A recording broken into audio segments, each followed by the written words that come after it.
everyone. Today we have our lovely Kṣaṇāti with us after a very long time. Welcome, Kṣaṇāti. Namaste. Namaste, Navjeet ji. So today we're starting a series on Rahu and Ketu through divisional charts. And this is going to be a collaboration between Dr. Pai Astrology and Kṣaṇāti Jyotish, and our work, which has been blessed by our spiritual teacher, Amma. So I'm so excited, Kṣaṇāti. Welcome. It's been a long time.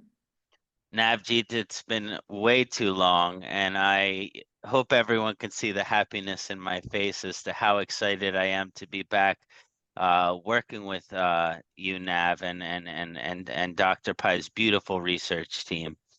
A few things I want to share. One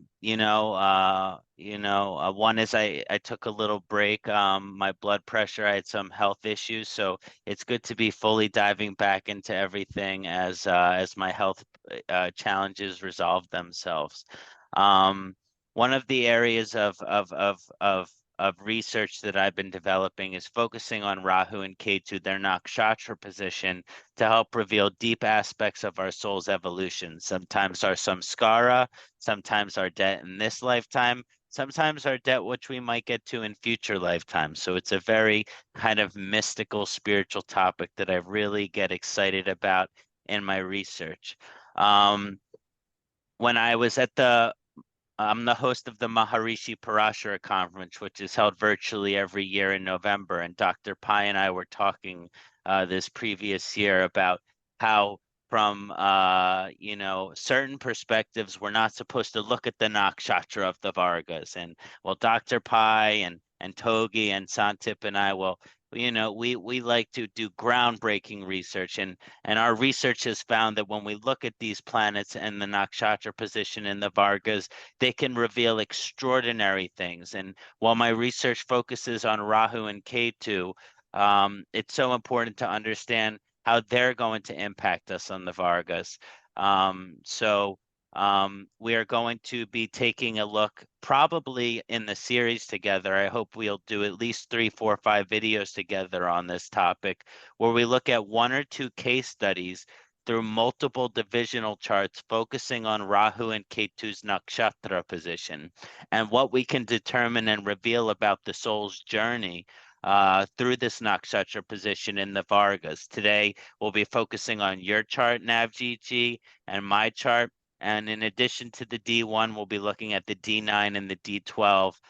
But maybe in some of our other time together, we can look at some of the other charts, like the Saptamsha, the D10, the D16, the D7, some of the other divisional charts I like to look at as well that reveal very specific things about our soul's journey, not just in this lifetime, but throughout many lifetimes. And that's one of the things that I love about Jyotish the most is, we're always so concerned about what's going on right now and in my future in this lifetime. And it's like, well, really, we're a soul that goes from one lifetime to the next. Sometimes I call life the recycling bin because we just get recycled and with our new karmas and new lessons to be learned. So I'm very excited to share this research. I will do a quick just mentioning that the Parashara Conference Blind Faith registration is available, and Dr. Pai will be doing a lecture, Togi will be doing a lecture, and Santip will be doing a very long and extended lecture this year on some of his magical research. And the theme of the conference this year is the future of Jyotish, the next generation of Jyotisha, and new methods and areas of research. So it's going to be a great combination of some of the original, or as I like to joke, the original gangsters of Vedic astrology, combined with the new generation, the younger generation of astrologers that are 40 and under, that are going to be bringing new perspectives into this world of Jyotish. So I just wanted to mention that you can just go to parasharaconference.com and check this out, and that's all the self-promoting and promoting of the conference I'll do. But Dr. Pai, Togi, and Santip ji will all be doing beautiful lectures this year, as they have participated every year and have been so supportive of the Parashara Conference, and I couldn't be more grateful for that. So before I get started on presenting some of the research on Rahu and Ketu through divisional charts, I'd like to do a couple mantras. One is to Navjeet and I's mutual guru, Amritananda Mayama Amaji from Kerala, southern India. And then I'll do a chant to Rahu and I'll do a chant to Ketu, because we can't really discuss these upagraha, these shadow planets, without first honoring and showing reverence for them first. So I'm just going to start with that. Wonderful. Thank you, Kṣaṇāti. Thank you, Navjeet.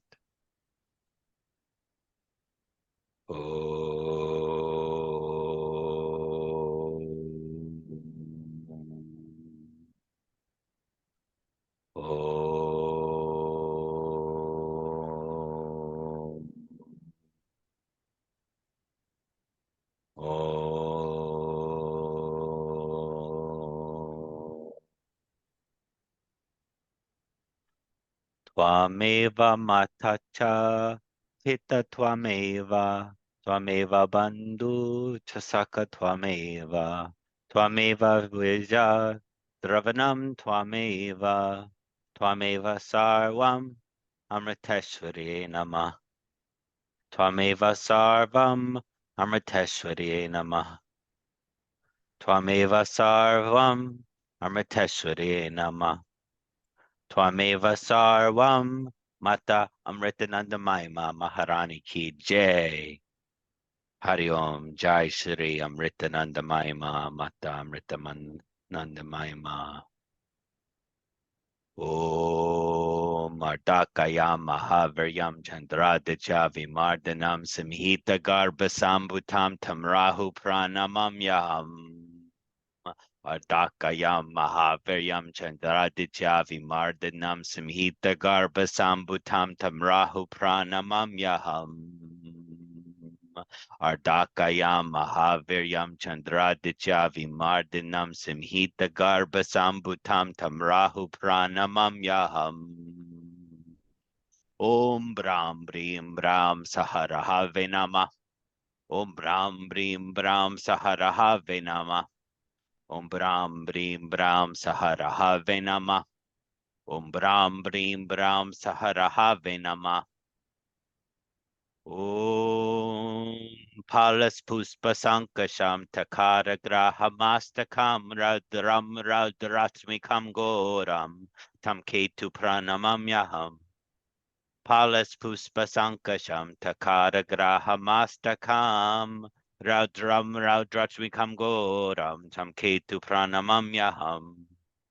Palas Puspa Sankasham Takara Grahamastakam Raudram Raudrachmikam Goram Tam Ketu Pranamam Yaham. Om Shram Shrim Shram Sahakatave Namah. Om Shram Shrim Shram Sahakatave Namah. Om Shram Shrim Shram Sahakatave Namah. Om Shram Shrim Shram Sahakatave Namah. Hari Om Aum Namah Shivaya. Jai Shri Amritanandamaima.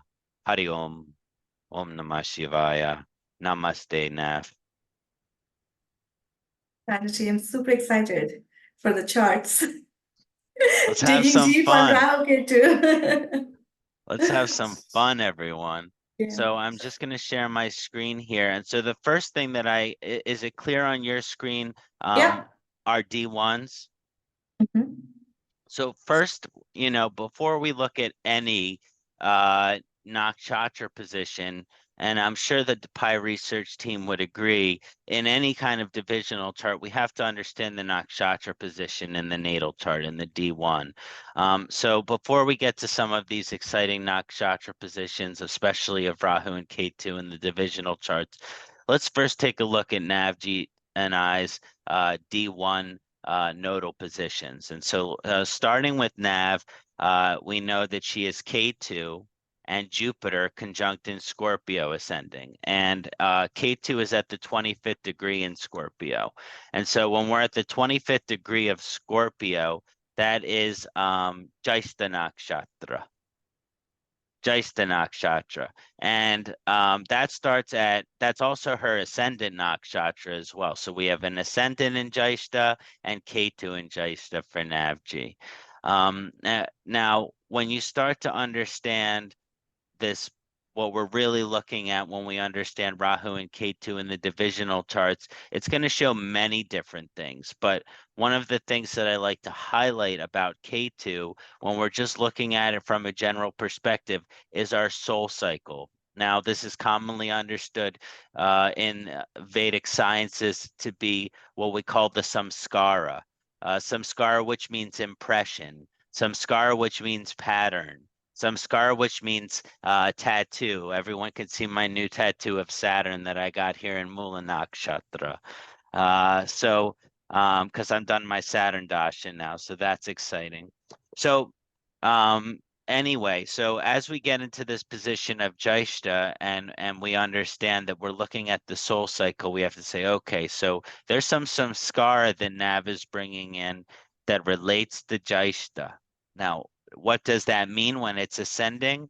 Well, we're going to look at that. But first, to fully understand that, we have to understand the North Node, which is going to show our karmic debt. So, you know, if you've seen any of my presentations on Rahu through all 27 nakshatras, or my conference at Bava last year, where we did Rahu and Ketu in the soul cycle, or in Sedona many years ago, I've been focusing on this research for many years now.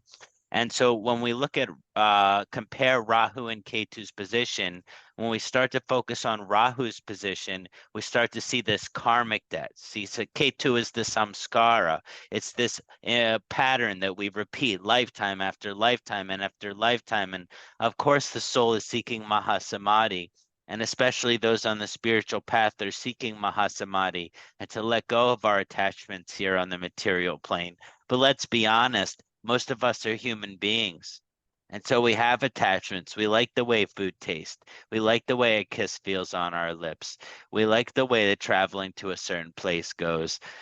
You know, so this is also the realistic aspect of humanity versus our ultimate desire, which is the Mahasamadhi, which is to end the cycle of reincarnation. So when we look at Nav's position in terms of her 25-degree Taurus uh, um, Rahu, that's Mrigashira Nakshatra. So again, we're looking at Jyeshta Nakshatra, looking at Mrigashira Nakshatra, and that's how we're going to understand this full picture for Nav and kind of looking into her soul cycle experience. Now, one of the things that we understand as far as Jyeshta Nakshatra, which if you notice a cool little connection with why Nav and I work so well together, is my Atmakarika, Mercury and Sun are in Jyeshta, which is going into her ascendant, and then her Ketu is working with my Mercury and Sun. So there's could be a strong spiritual connection there, and we share the same guru. So I mean that can be clearly shown as well. So one thing that we understand about Jyeshta is that Jyeshta is connected to Lord Indra. And then in addition to Jyeshta be connecting to Lord Indra, well, Lord Indra is the chief Devata. And so there is this energy of Jyeshta, which literally translates as to the chiefly one, or the eldest one, or the one of authority. And so one of the things that's interesting about Jyeshta's position here is that Jyeshta is a leadership vibration, but it's not the type of person that says, okay, everyone, come lead me and follow me because I want to be a leader. That's not what Jyeshta energy is. And especially with Ketu in that position, it's a past lifetime karma for Nav. So it's not like she's going to be saying, okay, everyone come follow me and have an ego with her leadership energy. That's just not capable of her. And that's part of the reason why people say that Ketu is exalted in this nakshatra, actually, is because of the humility it creates. Combined with this kind of powerful chiefly elder energy, spiritual elder, spiritual chiefly energy. I mean, I don't think you'd ever catch Nav calling herself a spiritual chief or an elder, but I can see her chart and see her that way. So when we're looking at this kind of position, we understand, okay, well, that's her past lifetime energy. So, you know, Nav's energy, and you can even look at it and combine it with the moon, which carries our soul memory too. And then you see Nav's chart where she has a Saturn moon conjunction, and Saturn is in its exaltation nakshatra in the 12th bhava. So the combination of that ascendant and that 12th house can clearly show us through her D1 that she has a renunciative moksha guru, spiritually focused energy of her past lifetimes, that she prioritizes the guru, that she prioritizes religion, that she prioritizes the spiritual practice.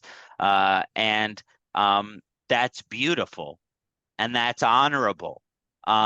Dhammartakama mokshanam arogil mulam uttamam rogastasyaha paraha shreyasho jivatasya cha.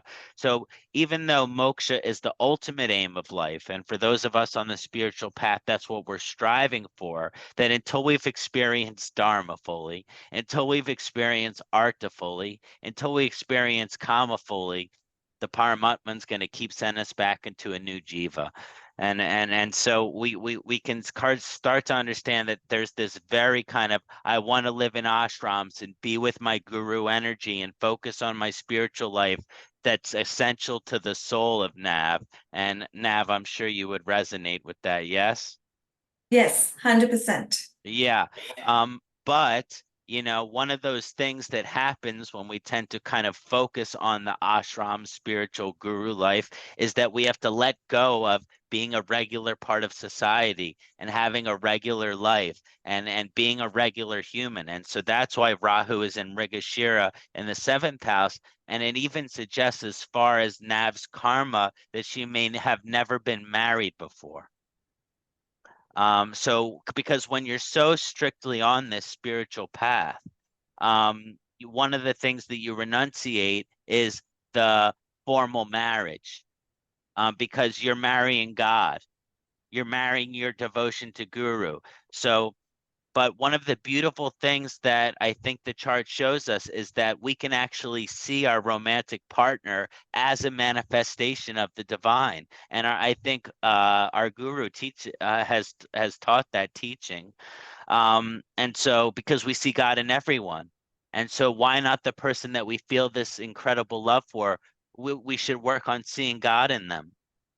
And so that's the very strong kind of karmic debt that's showing up with Rahu and Mrigashira in the 7th house for Nav, is saying, okay, we're happy you're spiritually focused. We're happy you like living at ashrams. We're happy you love your guru. But I mean, you got to get married. And so there's a strong karmic debt for Nav in this lifetime to get married and to develop that interpersonal relationship where she sees her partner as the divine and her partner sees her as the divine. And I can speak frankly, and Nav has shared with me her marriage is very spiritual in its nature. And that's something that's very important for Nav, because before this lifetime, she may have not even be interested in the concept of marriage, because her concept of marriage is oneness with God or oneness with the guru. So seeing the divine in another person is a beautiful, just something we can ascertain from her D1. And so I hope everyone appreciates that example and that Nav, it resonates with you. Yes, 100%. Okay. I totally agree. Okay, good. So I mean, that's just the D1. So wait till we get into some of these divisional positions. So if for me, if you look at my chart, well, you look at my K2, it's in Purva Falguni Nakshatra, Purva Falguni Nakshatra in the 7th bhava.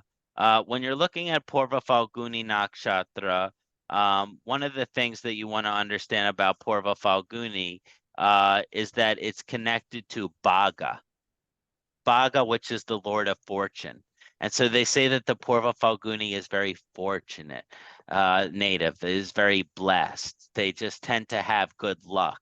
But if you believe in karma and karmic theory, there's no such thing as luck. There's only the rewards for your good karma and the consequences for your bad karma. And so one of the things that we look at when we're looking at my chart, and I'm trying not to think of, I'm just analyzing it from, not knowing myself, pretending I don't know myself, that K2 in the 7th house is saying, okay, you have a lot of samskara, almost, because you can see that my Rahu is positioned with Nav is actually reverse, because my Rahu is in the 7th house. I mean, my Rahu's ascendant, hers is in the 7th house. My Ketu's in the 7th house, hers is in the ascendancy. So our lessons are very different. Now, the Purva Falguni energy, being fortunate in the 7th house, which is the area of marriage, means that I've been very fortunate, you know, in my past lifetime experience with lessons I've learned around relationships. And of course, romantic relationships is highlighted oftentimes because Purva Falguni is associated with its influencing planet Venus, specifically for a man-female relationships. But it includes professional relationships too. It includes, you know, my ability to, I like working with, you know, even professionally with women. My guru is a woman. I mean, it's a natural energy for me, and that's that Purva Falguni energy coming through in my 7th house, which is, I think that I've been good to women in my previous lifetimes, especially with devotion to the divine feminine. And so, you know, that would manifest with me having a beneficial relationship with women in this lifetime, and developing good partnerships and relationships to which we can support each other. You know, that's the positive side of it. But if you want to look to some scar of it, I've been married the vast majority of my past lifetimes. So when we said Nav has not been married potentially before, the opposite is true for me. I mean, there's probably not a lifetime that's gone by that I haven't been married. So it shows that I don't like to be alone, that I really feel better when I'm with someone in a romantic relationship. I want as many business and you know, friendships as possible. I'm a social person. I'm an extrovert, as people say. That's very commonly said to my friends, tell me, you know. So it's one of those things that's dominant in my chart is, you know, this is actually a typically codependent position. So one thing I have to be careful of is working on these aspects of codependency, you know, which is, okay, I love my family, I love my friends, I love my romantic partner. So let me compromise who I am. And you can see that with Rahu and Satyabhishak and the ascendant. Let me compromise who I am and my likes and conform them to another person. So in other words, let's say everyone has certain things they like. You know, I would have a predisposition to say, this thing isn't important to me. I just want to like what you like. And that's a lesson that I've had to work on. And we could kind of see that through my D1, K2 and Purva Falguni. But what the real karmic debt to, if you look at Rahu's position in Satyabhishak Nakshatra and the ascendant, is the formalization of self-identity. And identity is going to be a really important part of my karmic debt and my karmic fulfillment in this lifetime. Identity is very interesting if you look at this, because we know that Satyabhishak is influenced by Rahu, but you can see that it's an Aquarius, so it's connected to Saturn as well. And so one of those things is, okay, you're developing this identity because your identity is based on making other people happy in your previous lifetimes. My identity is I make my wife happy, I make my parents happy, I make my brothers happy, I make my friends happy, I make my guru happy. But I'm not sure how often I focused on making myself happy. So in this lifetime, I'm trying to figure out how do I find that happiness within myself? And sometimes we call that a state of inner peace. And that's very interesting when you look at Rahu. That can sometimes be considered an anxious, erratic energy, when the real goal of Rahu is austerity and to achieve inner peace, or what I call serenity. And serenity, actually, I don't think is that distant from samadhi either, because serenity means you're at peace with everything around you. If you're at peace with everything around you, aren't you also one with God? So I think that's part of the deeper journey of my self-discovery as well. So that's just looking at the D1s. So let's jump into the D9s and have some fun with that as well. It's very interesting. Yeah, that's fun, isn't it? So I have Nav and I as D9s.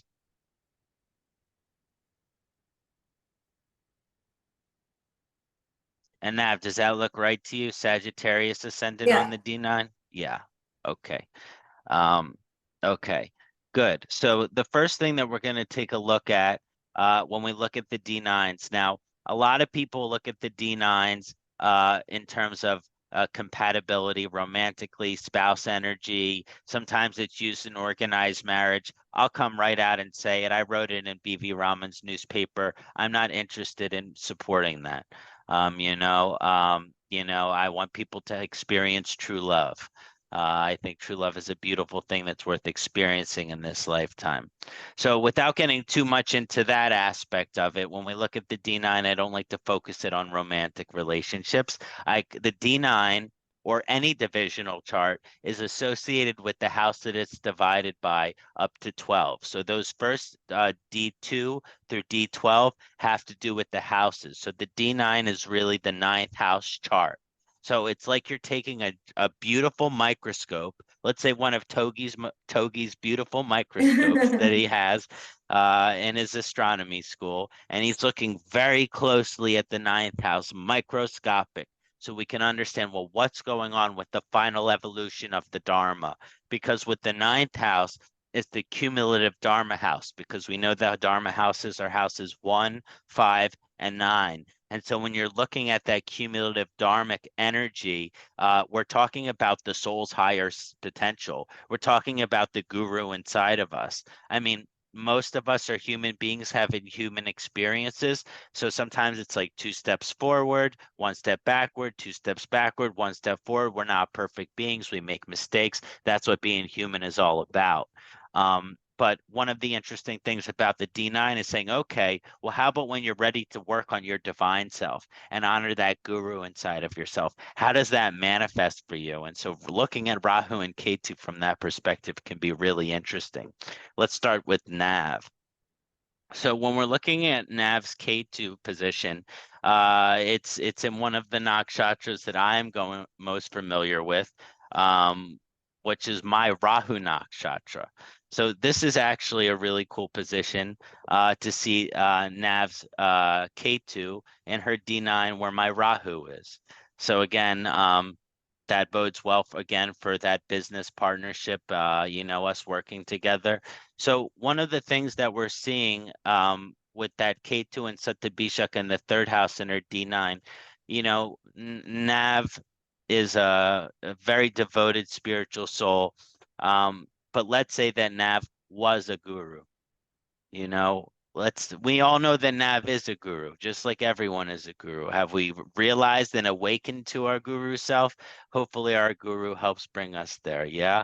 But are we there at 35 and 40 years old? I don't know necessarily. Which are Nav, so as we take a look at this a little bit deeper, we're going to understand, okay, Ketu and Satabishak in the third house. The third house is that Upachaya house, which is that self-improvement evolutionary energy. It's also the house of communication. So the Satabishak. One of the things that I know about Nav, and if Nav has ever explained you some of her passions, you would also know this about her, is she's very passionate about healing. She's very passionate about medicine. She's interested in Ayurveda, other natural therapies. She likes working with herbs. She even, has had her own shop where she's offering various medicines and things like that. And you can see this in the full evolution of Nav as a spiritual person, that part of what she wants to do is be a healer. And the healer, sometimes we misperceive it. Okay, because sometimes with the healer, we think, okay, they put our hand on our forehead, they give us Shaktipat, and then we're healed.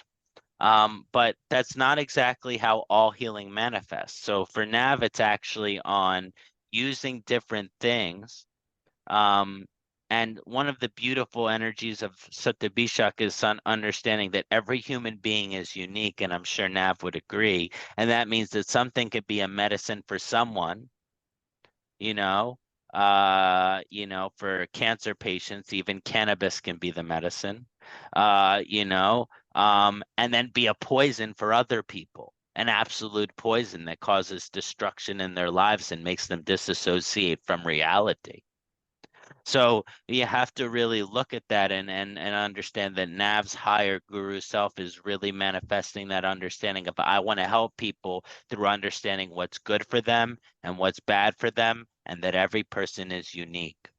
And that's going to manifest directly in relationship to her Rahu, which I'm not surprised which position that it's showing up in, because Rahu is showing up in Purva Falguni Nakshatra.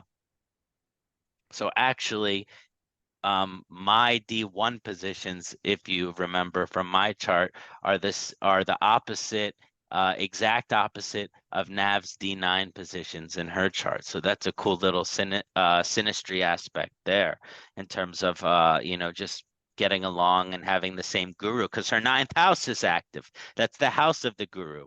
So again, there's another aspect of Nav and I having the same guru.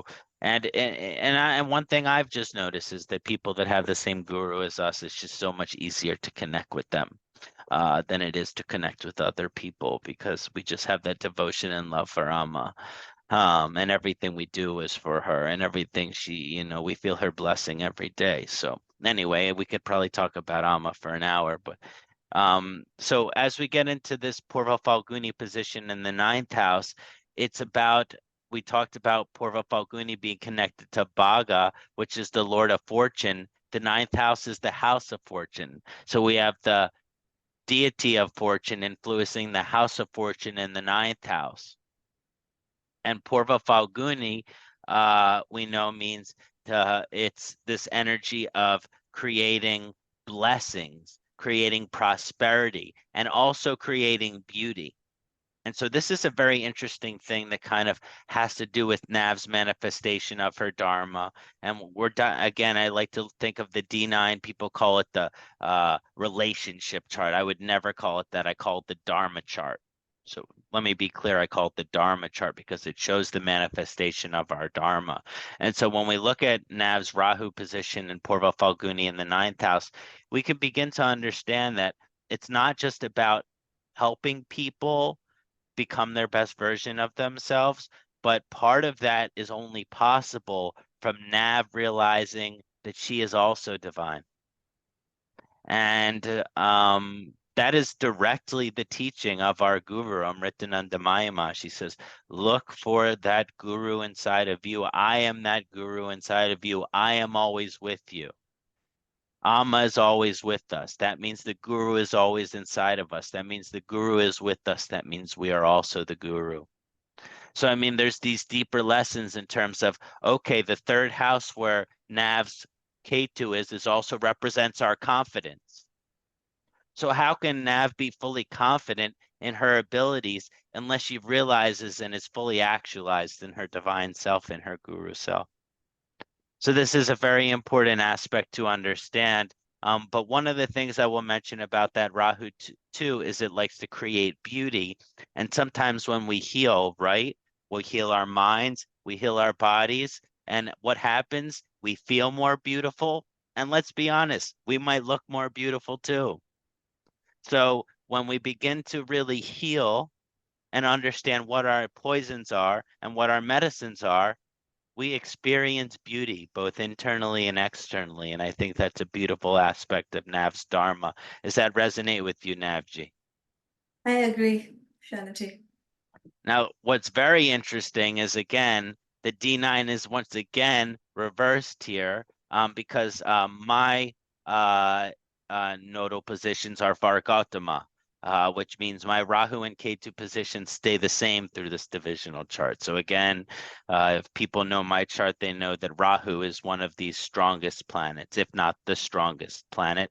But it can't be the strongest planet because it's an upagraha, it's a shadow planet. So it's technically not a planet. So Without any going into a long debate, let's say it's one of the strongest energies in my chart, but it doesn't compare to, like, necessarily the strongest planet, which is my sun, which has this Digbala in the 10th bhava in my D1. So anyway, as we move on, we begin to see my K2's position in also the 18th degree, which is going to be in Purva Falguni in the 9th house. So what Nav is working on in this life, in her Dharma in this lifetime, is still a part of my journey too, but it's historically a part of my journey too, which is interesting because the 9th house is the house of religion.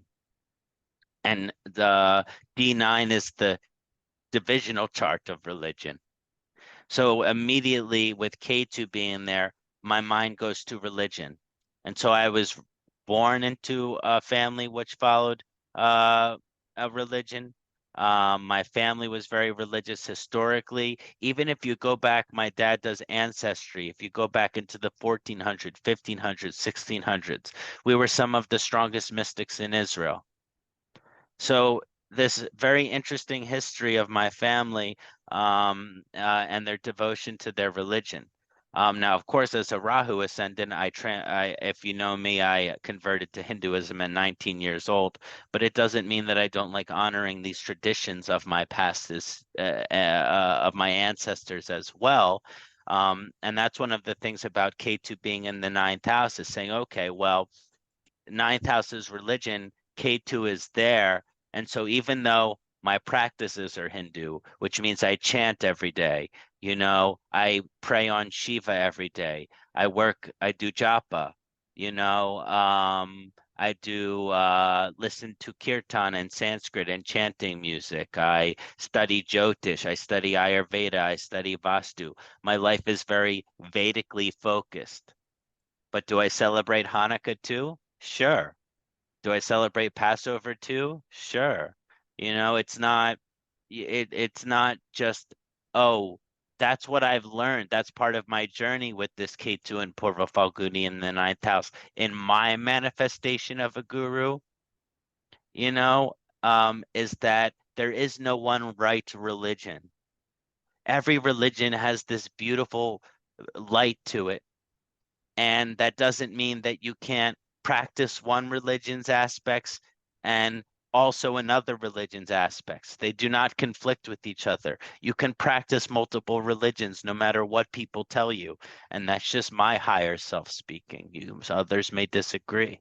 But for me, that's my truth, that I chant to Shiva's name thousands of times sometimes. And I also light the Sabbath candles for the day of rest on Friday night. So, it's all about finding that blessing between your ancestral cultural heritage and also that mystical, religious, and spiritual path which you're inclined to. But for me, Hinduism and its practices are more beautiful, which is why I choose to prefer them and why I did the official conversion. And also that is a necessary part in being devoted to my guru. Now, if we look at the karmic debt position, my Rahu is quite complicated here, even though it's Vargadama. The Vargadama position is pretty strong because of it still being in Satyabhishak Nakshatra. So, I mean, Rahu is not really wanting to change its karma from one divisional chart to the 9th divisional chart for me. But what's very interesting is that Jupiter, which is in a Vakri state retrograde position, also creates a Vargadama of retrograde of Jupiter in my chart, is now joining my Rahu in the 3rd house. And then it's with Mercury. So Rahu and Mercury are friends, but if you know Mercury and Jupiter's relationship, it's not that most favorable. Rahu does well in Aquarius. Jupiter does fine. Rahu's great in Aquarius. Jupiter's good in Aquarius. Mercury's good in Aquarius. So none of those planets are doing difficult in the Aquarius energy. And Rahu and Jupiter, though, are so close in Satyabhishak Nakshatra. And so part of that energy is my higher self. And I will have to be vulnerable in this moment and say, okay, this is the Upachai house. This is the self-improvement evolution house. And one of the things that these two planets being together in the 100 medicines, 100 poisons. We looked at Nav. We see her energy as a healer, but Ketu's in her third house. So she would actually have some kind of maturity when it comes to, okay, should I put this in my body or should I not put this in my body? She already has some of that wisdom that she brought into this lifetime from her previous lifetimes. Unfortunately for me, I've had to learn the hard way. So for me, one of the Rahu Jupiter and Satyabhishak Nakshatra is what I call a primary position for Prajna Parad. Prajna Parada, which means crimes against wisdom. So I am extremely vulnerable to being karmically punished. And I don't believe in punishment. God is loving, but I just mean I have to, it will create karma for me that will come back if I commit crimes against my wisdom. And it's all connected to that Satyabhishak Nakshatra. This 9th chart, I mentioned it's the guru chart, right? Well, if I'm going to be any kind of spiritual guide, spiritual support, spiritual teacher for anyone, I cannot put poison in my body. And you know, when I was a teenager, when I was in college, alcohol was drinking.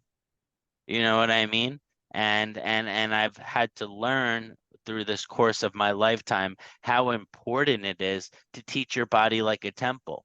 Especially as a Jyotisha, there has been great teachings as far as to what type of life, and I've even talked with Dr. Pai about this, about what type of spiritual sadhana, what type of life we're supposed to live as Jyotisha.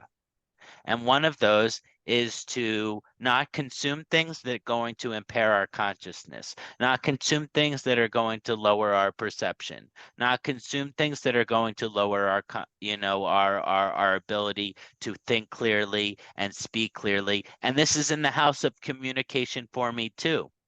So in the manifestation of my guru energy, we have to look and we look at that for the divisional 9 chart. I have to really be pure. I have to really treat my body like a temple. I can't consume intoxicants. I have to be able to speak clearly and strongly without any ability of my mind being altered by something like even the overconsumption of coffee. I mean, you don't have to think about alcohol and drugs and everything all the time. People drink coffee every day. Well, if I have 10 cups of coffee, it's going to mean that I'm not in my higher self because of this position. Because guess what? Coffee, 1 or 2 cups in the morning, if you're kapha like me, is actually considered okay. But as soon as you have 4, 5, 6, 7, 8 cups, it becomes poison. So this is part of the lesson for me in the realization of my higher self is that if I'm going to even be an astrologer, not even considering the aspect of being a spiritual teacher in other ways, I need to be able to treat my body like a temple and keep it pure. And anyone who knows me will know exactly what I'm talking about because I was a teenager once upon a time. And I was a troublemaker when I was a teenager. My poor parents. So now we're looking at the D12. Why I like to look at the D12 is because it's a very mystical, focused divisional chart. Because the D12 has to do with the 12th house, which means it's ancestral. And it's also moksha related. So, you know, just looked at a Dharma focused divisional. The D1 is even a Dharma focused divisional. It's just not divided, but it is Dharma focused because it's the first house, which is Dharma house. Then the D9, Dharma house. The D12 is the ultimate moksha house. So when we're looking at these Rahu and Ketu positions here, are we looking at our path to moksha? Potentially. But I always give a disclaimer that if you think you're getting close to Mahasamadhi, you're not, because the fact that you think you are means you're not. And I've read thousands of charts, and you know, with the exception of my guru, I don't think anyone is even close to Mahasamadhi, even though they want to be. And I think it's beautiful that if you're moving in that direction and you're getting closer, but I always joke around, if you were close to Mahasamadhi, why would you be getting an astrology reading? That's a So good one. I hope everyone understands that I mean that with kindness. But I don't like us to be an illusion as far as our spiritual progress. So that's very important to think, to stay humble and think, okay, I have more lifetimes and more lessons and more karmas to work through before I'm ready to rejoin the Paramatman, before my Atma is able to kind of rejoin the Paramatman without the need to reincarnate and have another jiva. So as we look at the D12, we're looking at moksha vibration. And when we look at that moksha vibration, we see in Nav's chart. Have you looked at your D12 much, Nav? No, this is the first time. Okay, fun. So as we look at Nav's D12, first thing we notice is her Ketu moon conjunction. And the Ketu moon conjunction is at 4 degrees Virgo, and 7 degrees moon. And this is all in Uttar Palguni Nakshatra. And Uttar Palguni Nakshatra is the Kṣaṇāti that starts in Leo, and it is in the first 10 degrees of Virgo. So we have both these planets in the same nakshatra. So yes, this means from a Jyotish perspective, there's a lunar eclipse in Navjeet's D12. Coming from Ketu. Also, Ketu has directional strength whenever Rahu is in 10, Ketu is in 4. It's very strong directional strength for Rahu and Ketu. There's no, you know, not too many teachings on this, but I've done some research, and Rahu and Ketu love 4-10 and 10-4 because it's the north-south, because Ida Pingala and Sushumna. So we have that Kundalini energy, which is very strong here in Navjeet's D12. The Kundalini energy, which means there is this divine energy, which is at the base of our soul, that when we are ready to end the cycle of reincarnation, leaves our soul. So that's why that when they say that when a soul achieves Mahasamadhi, it doesn't like, we're used to people dying in hospitals. We're used to people dying from sickness, an organ failing in their sleep. But to those that are truly spiritually enlightened, they just leave their soul leaves their body.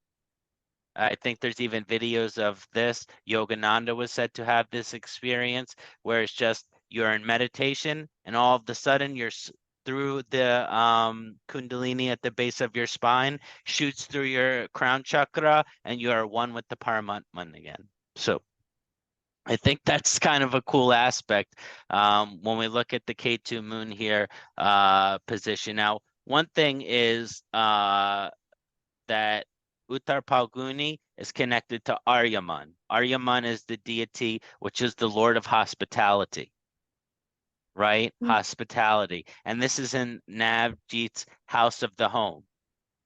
So this is very interesting when we think of some of the karmas that she bring in her lifetime of just, you know, if you look at Nav's D1 and you see that K2 Scorpio ascendant and you get to know her better, you know she's very passionate. She has a lot of fire and a lot of drive and a lot of ambition and a lot of motivation and things like this.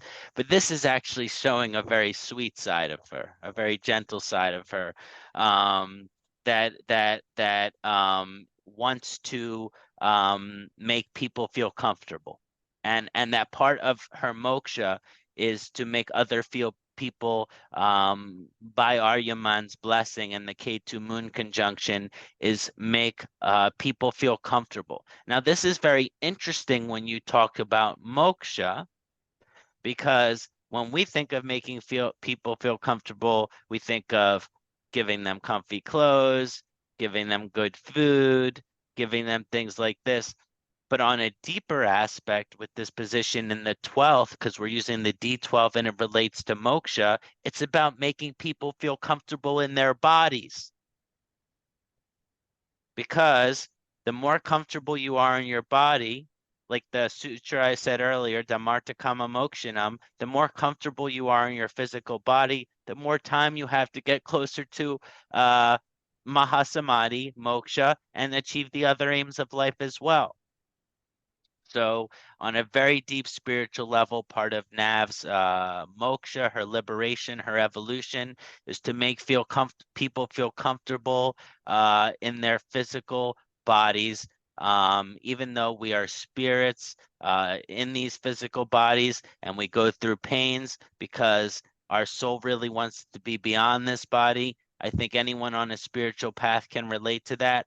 But what choice do we have while we're here than to make the most comfort in our physical body so that we can accomplish the most? And that's why we see, if you look at the juxtaposition of this 4th house position for Nav with her Rahu, which is in the first 4 degrees of Pisces in the 10th bhava. When we're looking at that Kṣaṇāti Nakshatra, which is Purva Bhadrapada Nakshatra, one of the things that is very, very powerful is that this is associated with Aja Akapada. It's the goat, divine goat. It has a very solar energy and is said to carry the power of light. This means that, okay, part of Nav's moksha is, it's very deep, and you know, whenever you look at the D12 chart, it always makes me pause a little bit and say, you know, let's not rush through this because we're talking about moksha. This is very deep area. But one of the things that I'm seeing here is that, and this is just my understanding and interpretation here, is that what we find in a community of the spiritual seeker, what we find in the community of ashrams, what we find in the community of devotion is people that are so strongly seeking God and so strongly seeking communion with the divine and moksha and samadhi and mahasamadhi. And when you're so strongly seeking and yearning that, you brings you closer there, which means your soul is slowly getting ripped apart from your body. And that's painful. So now we see the dichotomy in Navjeet's chart here, where she's supposed to make people feel comfortable in their body so they can achieve their ultimate purpose of whatever their purpose is in life, you know? And one thing is that we're all seeking moksha, but a lot of the way that karma manifests is it wants us to have an impact on other people's lives positively. It wants us to have an impact on society positively. It wants us an impact to culture positively. I mean, look at our guru Navjeet, who creates so much service, universities, irrigation, toilet, so much service, so much healing towards her home country of India and all around the world. And that's something that, you know, we can think of on a very deep level, that moksha, even though it would be awesome and wonderful for our soul to leave our body and not have to come back. Well, why is Amma here? Amma's here because she wants to help us, even though she doesn't have to come back. So is that the ultimate lesson? Is the ultimate lesson is, do I need, you know, even if I don't have to come back, maybe I still will because the world needs help, you know? And so there's that hospitable energy. And when you look at the energy of light that's being brought into the 10th house here, helping people realize their light does all can also mean that part of your spiritual liberation is not just helping understand that their light is just to focus on spirituality alone, but that they have a gift to offer. They have a gift to share. Amma, the divine, the Paramatman, the Ishtadevata of your choice, whatever you like to call God, it has given you a certain blessing, and it would be a waste of that blessing not to use it. And I think that there's this very strong energy when we look at the hospitable energy that helps support Navjeet's moksha and making people feel comfortable in their body, mind, spirit, so that they can accomplish their dreams, so that they can manifest their light, is a beautiful aspect of your moksha. And I think Amma has put you in that position. Thank you. You nailed it, Kṣaṇāti, because it's interesting how beautifully these charts work on a deeper level, to go into that different, deeper layer to really exactly see, because I feel I actually end up doing this. It happens, and it's so beautifully this nodes are working into the deeper level that you're able to, I mean, it's pinpoint, right? You're really pinning point. That's beautiful. Thank you. Good, good. I'm so happy to hear that. And not everything we talk, the D12 is not an easy chart to talk about. Because D12 is also our suffering, and where some of our suffering comes from too, you know what I mean? Um, like being in this physical body when all we want to do is be with God, that's painful, but it's also very real, right? So I'll just quickly touch on mine. So if again, instead of the traditional Vargadama position, now my Rahu and Ketu positions are reversed. So again, they seem to never leave Aquarius and Leo.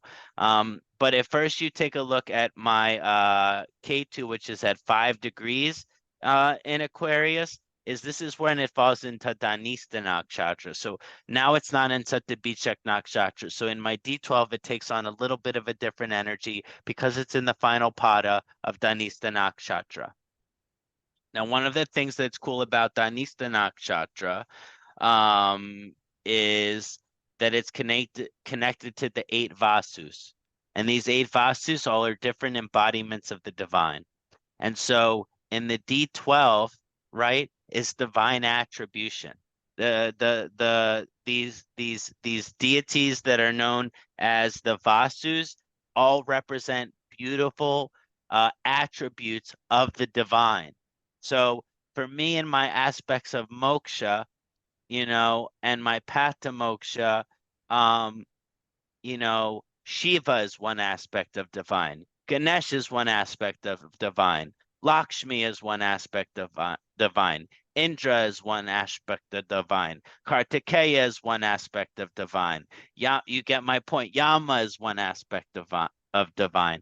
So when we look at all of these aspects, what are these divine attributes and how do we embody them and how do we practice them? And then I see that as part of my moksha energy that I'm working with in this lifetime, is that really for me in my path to moksha, it's not necessarily, although my Saturn is in the 12th house and might show that I also love temples and ashrams and things like this. But when we're looking specifically at my Ketu, it's saying my path to moksha isn't necessarily going to temple, isn't necessarily going to ashram, isn't necessarily that choice. But for me, when we look at this position and this influence, it's about being the best version of Kṣaṇāti. It's about being the best version of Shane. That's my English name in case anyone didn't know. And that is so important to me, to be the best version of myself, because for me to achieve moksha, I need to see Shiva in myself. I need to see Ganesh in myself. I need to see Saraswati in myself. I need to see Hanumanji in myself. I need to see all these different divine aspects in myself in order to fully realize that I am able to see the divine in everything. And it's something I have worked on in this lifetime. My friend used to joke around, it's called seeing Shiva in the grocery store. It's easy to see Shiva when you're at Shiva temple. It's easy to see Shiva when you're deep in your sadhana, looking at his dancing Nataraja, which is right in front of me right now. It's easy to see Shiva in those moments. But how about when you're in traffic? How about when you're in grocery store? How about you know, when you have problem with your in-laws. That is the hardest time to see Shiva, but Shiva is everywhere and there at all times. So again, this is something that's an important part of my spiritual liberation. I think sometimes when I see the divine in everything and in everyone, I feel like I'm closer to this kind of like my spiritual path towards moksha, even though I certainly believe I will be reincarnated many, many, many, many, many, many more lifetimes. Even if I'm not, I will come back and help. I promise. But if you look at the opposing position where Rahu is positioned, again, in another stellium, we saw in my D9 that it was with two other planets. Well, again, it's with two other planets again. It's with Mars, and it's with Mercury, and it's with Rahu, and it's all in Leo. Now, one of the things we want to focus on is the degree of Rahu, and Rahu is in Magha Nakshatra, which is Ketu's Nakshatra. And even though Mercury is 13 degrees away, Rahu and Mercury are okay with each other, and Mars and Rahu are over 20 degrees away, almost 25 degrees away. So do we really have to worry about their conjunction when they're in different nakshatras? Not so much. So let's just focus on the Rahu Magha aspect here. Now, one of the beautiful things about Magha Nakshatra is that it's connected to Pitris, which are the founders of humanity, the ancestors of humanity, the ancestors, the forefathers that came before us, which kind of represents the creation of humanity. And sometimes if I compare Hinduism and Judeo-Christian, the Pitris are like Adam and Eve or Abraham. They're the founders of humanity. So when you look at this energy in the 5th house in Magha Nakshatra, in the 12th house, I guess I have some karmic debt to realize that, and this is also if you know about house system technique, the 5th house is karmic debt deposit. So now we have karmic debt planet and karmic debt deposit in Ketu, ancestral nakshatra, but then it's also in the nakshatra of Magha, which is also ancestral nakshatra. So there's 4 ancestral aspects here with my Rahu. To me, in my path to moksha, and this is a Dharma house, it really helps me understand that my path to moksha is not just about me.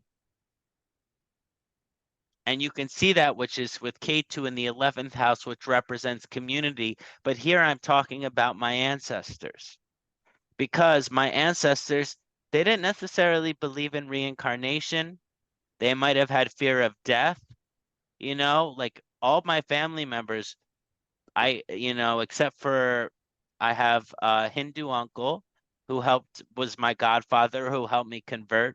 But the rest of my family, they have this fear of, no reincarnation. They have this fear of,